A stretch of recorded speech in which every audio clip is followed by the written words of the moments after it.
But here's a categorization scheme that's kind of general, but that's actually accurate. Creative/entrepreneurial versus managerial/administrative. Okay, so for creative entrepreneurial jobs, you need people who are high in the personality trait openness to experience, big 5 personality trait that's associated with lateral and divergent thinking. And those are creative types.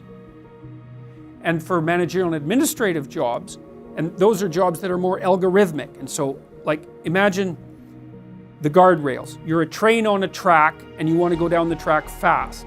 You don't have to be creative to go down a track that's already laid down fast. You have to be conscientious. And so the best predictor, personality predictor for managerial and administrative jobs is trait conscientiousness.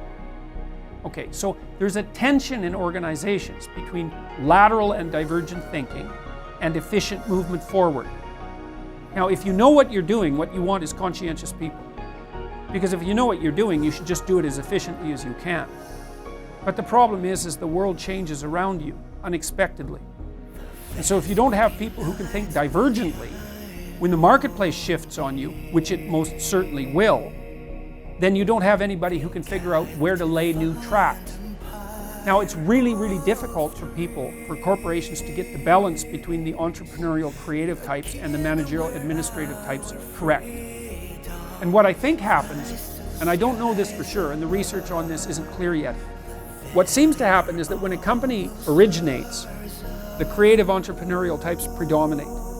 And they have to be flexible and move laterally to get the company established to begin with, and take risks and break rules and do all sorts of things that conscientious people are much less likely to be able to tolerate, let alone think up.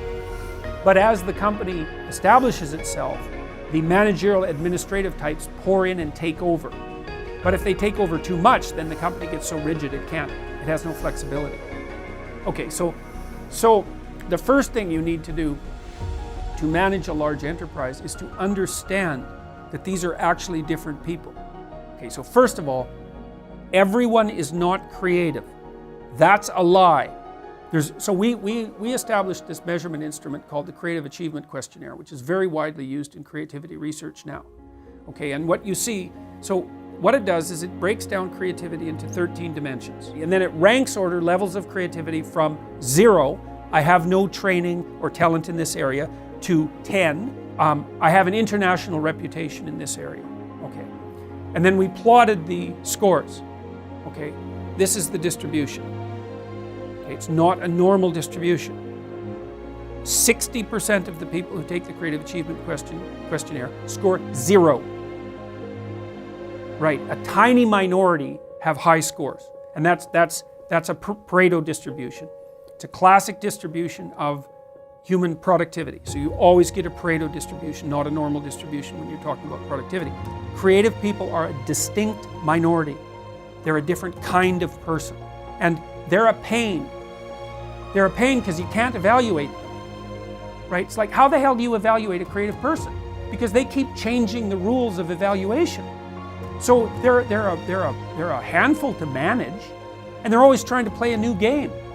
Well, that's a real pain if you want to get somewhere fast. So there's this terrible tension in organizations, and I think what generally happens is all the creative people are there at the beginning. They get chased out until you have nothing but managers and administrators.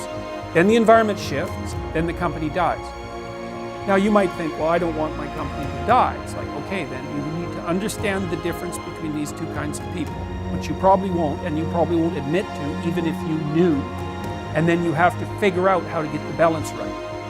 And so that's extraordinarily complicated.